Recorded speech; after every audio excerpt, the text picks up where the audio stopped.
കുറെ മുസാഫ് ഉണ്ടാവും എന്നല്ലാതെ ആരാ മുസാഫ് ഒക്കെ അതില് ഒന്ന് കുറച്ചുപ്പാരുണ്ടാവും. കുറച്ചുപ്പാരിങ്ങനെ മുസാഫ് എടുത്ത് ഓതും. ബാക്കി എല്ലാരും ഫോണിലല്ലേ. അഥവാ ഓതുകയാണെങ്കിൽ ഓതുകയാണോ കളിച്ചാണോ ചിത്രം കാണുകയാണോ ഒരു പൊടുത്തുമില്ല. എരുത്ത് ചെന്ന് നോക്കിയാലേ കാണുള്ളൂ. പണ്ടൊക്കെ വിട്ടുന്ന് നോക്കിയാൽ ഇന്നത് കാണുമെന്ന് കാണേനു.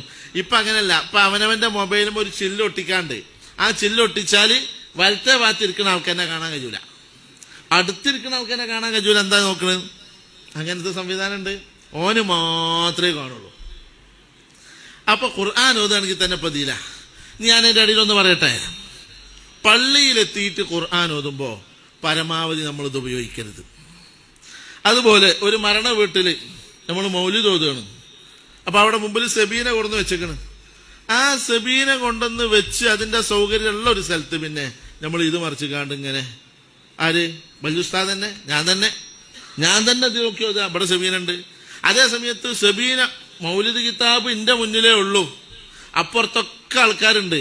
അപ്പൊ അവരൊക്കെ ഇതിൽ നോക്കി, അതുകൊണ്ട് കുഴപ്പമില്ല. അതേ സമയത്ത് മൗലിദ് കിതാബ് മുന്നിൽ അവിടെ ഉണ്ടാവും. അത് അടച്ചു വെച്ചത് തുറന്നിട്ട് തന്നെ ഉണ്ടാവില്ല. എന്നാലും നമ്മൾ ഇതിലേക്കാണ്. അതുകൊണ്ടുള്ള സുഖം എന്താ അറിയോ? മൗലൂദ് ഓതുമ്പോ മൗലൂദ് ഓതാ, ഈ മൈക്ക് അടുത്ത ഹദീസ് ഓതാൻ വേറെ ഒരാളെടുത്ത് കൊടുക്കുമ്പോ പിന്നെ നമുക്ക് മെസ്സേജ് ചെയ്യാം. അപ്പൊ നമുക്ക് ഇങ്ങനെ അപ്പൊ പിന്നെ ചാറ്റിങ് അതൊന്നും പാടില്ല. നമ്മളൊരു സദസ്സിൽ ചെല്ലുമ്പോ ഒരു നീയത്തിലും ഒരു അസ്മിലും ആകണം അങ്ങോട്ട് ബിസ്മില്ലി കയറുന്നത്. അത് കഴിഞ്ഞിറങ്ങണതിന്റെ മുമ്പ് ഈ ജാതി എല്ലാ ഹവത്തരും അത് ഒഴിവാക്കുക. അഥവാ നിങ്ങൾ മൗലിദ് ഇതിൽ നോക്കി ചെല്ലുണ്ടെങ്കിൽ അത് മാത്രം ചെയ്യുക. അതിന്റെ ഇടയിൽ മെസ്സേജ് അയക്കുക, ചിത്രം വിടുക. കുറെ ആൾക്കാരുണ്ട് അങ്ങനെ. ഉറങ്ങണ്ട, ഇത് പിടിച്ചിട്ടുണ്ട്. അപ്പൊ കുറെ ആൾക്കാർക്ക് ഇതേക്കാരം പണി. മുന്നിലുള്ളവരെന്നെ ചിലപ്പോ മൂല്യന്മാരെ തലീകെട്ടൊക്കെ ഉണ്ടാവും, എന്നാലും ഓലും ഉണ്ടാവും വീഡിയോ എടുത്തുകൊണ്ടും മറ്റെടുത്തുകൊണ്ടും. അപ്പോ ഒരു മജ്ലിസ്, പ്രത്യേകിച്ച് കല്യാണപ്പരം മരിച്ചപരം വ്യത്യാസമുണ്ട്. ആ ഒരു വ്യത്യാസം നമ്മൾ മനസ്സിലാക്കണം. മരണ വീട്ടിൽ 3-ന്റെ അന്നോ 7-ന്റെ അന്നോ ഒക്കെ ചെല്ലുമ്പോ ആ മരിച്ച വീട്ടുകാര് മക്കളും പേരക്കുട്ടികളൊക്കെ അവര് എന്ത് തന്നെ ചിരിക്ക് കളിക്കുന്നുണ്ടെങ്കിലും അവരുടെ ഉള്ളിൽ ഒരു പ്രത്യേകമായ ഒരു വൈകാരികമായ ഒരു അവസ്ഥ ഉണ്ട്. ഓലെ വാപ്പ പോയ, അവരമ്മ പോയ, അല്ലെങ്കിൽ ഭാര്യ പോയ, അല്ലെങ്കിൽ ഭർത്താവ് പോയ, വല്ലിപ്പ മരിച്ച ഒരു സങ്കടം. ആ സങ്കടത്തിന്റെ ഇടയിൽ നമ്മൾ അതും കൂടി ഉൾക്കൊണ്ടുകൊണ്ടായിരിക്കണം ആ സദസ്സിൽ കയറുന്നത്. അങ്ങനത്തെ ഒരു മൗലിദിന്റെ സദസ്സിൽ ചെന്നാൽ അവിടെ ഇന്ന ബൈതൻ അൻത സാകിനുഹു ലൈസ മുഹ്താജൻ ഇലസ്സുറുജി, എല്ലാവർക്കും കൂടെ ചെല്ലാൻ പറ്റിയ രീതിയിൽ ചെല്ലാം. അൻത തത്ലുഉ ബൈനനാ ഫിൽ കവാകിബി കൽബുദൂർ ബൽ വഅശ്റഫു മിൻഹു യാ സയ്യിദി ഖൈറൻ നബി.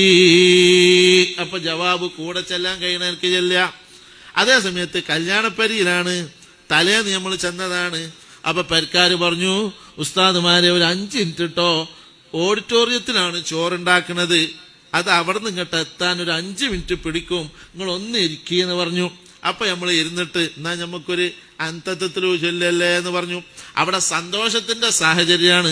അപ്പൊ നിങ്ങൾ അന്തത്വത്തിലു ബൈനനാ ഫിൽ കവാകിബി കൽബുദൂർ ബൽ വഅശ്റഫു മിൻഹു യാ സയ്യിദി ഖൈറൻ നബി, നല്ല വേറെ വേറെ കോലത്തിലൊക്കെ ചൊല്ലി കുഴപ്പമില്ല. കാരണം അവിടെ സന്തോഷത്തിന്റെ സ്ഥലമാണ്. മരിച്ച വരീതി എന്ന് കണ്ട് ഈ നിലക്കാകരുത്. അവിടെ നമ്മൾ അതും കൂടി പരിഗണിക്കണം. അതെന്ത്? അതിപ്പോ ഏത് കിതാബിലാ? അത് ഖൽബ് എന്ന് പറഞ്ഞ കിതാബിലുള്ളത്. ഖൽബ് എന്ന് പറഞ്ഞൊരു കിതാബുണ്ട്.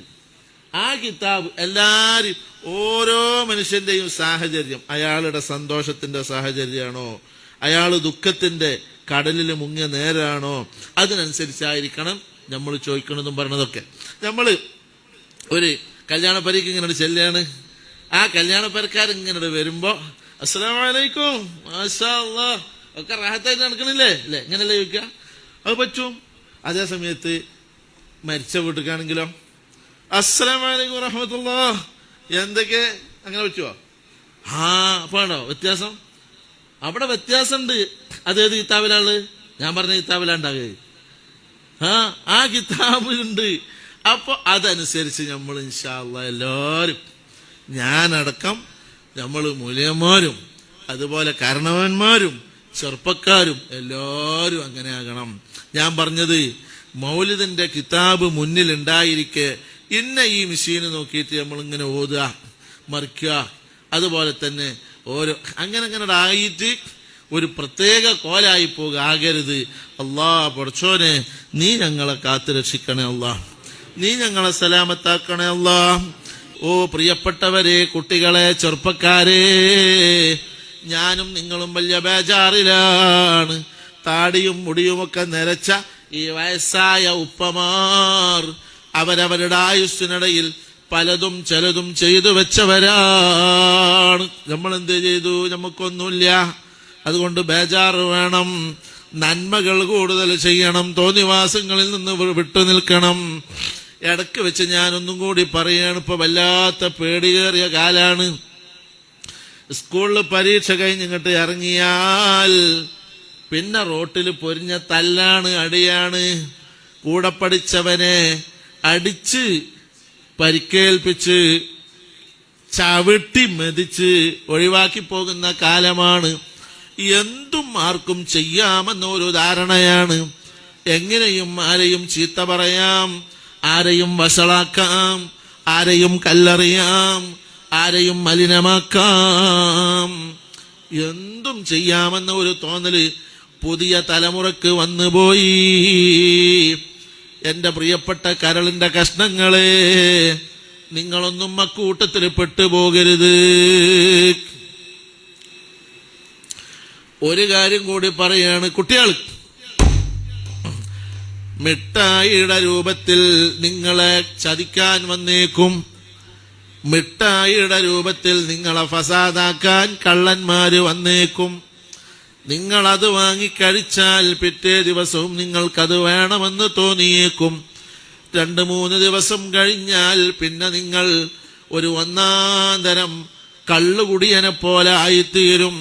അതുകൊണ്ട് ആര് എവിടെ വെച്ച് നിങ്ങൾക്ക് എന്തു തന്നാലും വാങ്ങിത്തിന്നരുതേ. ആരെന്ത് ഏൽപ്പിച്ചാലും അത് കയ്യിൽ പിടിക്കരുതേ. പേടിയാണ്. പലതലക്കും ചതി കയറി വരുന്ന കാലമാണ്. ഇമാമിങ്ങൾ പറയുന്നുണ്ട്, പണ്ടത്തെ മാതിരിയല്ല. ആരാ പറഞ്ഞത്? വസാലിമാമിനെ പോലുള്ള ആൾക്കാർ പറയാണ്, കഴിഞ്ഞുട്ടോ, കഴിഞ്ഞു, ബേജാറാണ് ട്ടോ, ബേജാറാണ്, പണ്ടത്തെ മാതിരിയല്ല, പെരന്റെ ഉള്ളു കുത്തർന്നാ തന്നെ ഫിത്നയും ഫസാദും കയറി വരുന്ന കാലാണ്. അക്കാലത്ത് മഹാന്മാര് പറഞ്ഞിട്ടുണ്ടെങ്കിൽ പടച്ചോനെ, ഇക്കാലത്ത് ഫിത്ന ഫസാദിന്റെ ഊക്ക് പറയേണ്ടതുണ്ടോ? കടുപ്പം പറയേണ്ടതുണ്ടോ? അതുകൊണ്ട് എല്ലാവരും നന്നാകണം, നല്ല വഴിയിൽ ചിന്തിക്കണം, അള്ളാഹുവിനെ പേടിച്ച് കഴിയണം. എല്ലാവർക്കും ഒരവസാനമുണ്ട്. ആരും അവസാനിക്കാതെ ബാക്കിയാകുന്നവരോ ശേഷിക്കുന്നവരോ ഇല്ല. എല്ലാരും പോകും. കുറെ ആൾക്കാർ പോയവരൊക്കെ അല്ലാഹു തആല സ്വർഗത്തിലെത്തിച്ചു കൊടുക്കട്ടെ. നമ്മളൊക്കെ പോകാൻ കാത്തു നിൽക്കാണ്. ഞങ്ങളെ പോക്ക്, ഞങ്ങളെ ആഖിറത്തിലേക്കുള്ള വരവ് മനോഹരമാക്കി തരണേ അല്ലാ. പടച്ചോനെ, മനുഷ്യന്മാരെക്കാൾ മഹാന്മാരായ മലക്കുകൾ നിസ്കരിക്കാൻ എത്തിച്ചേരുന്ന വിധം ഞങ്ങളെ മൗത്തിനെ നന്നാക്കി തരണേ അല്ലാ.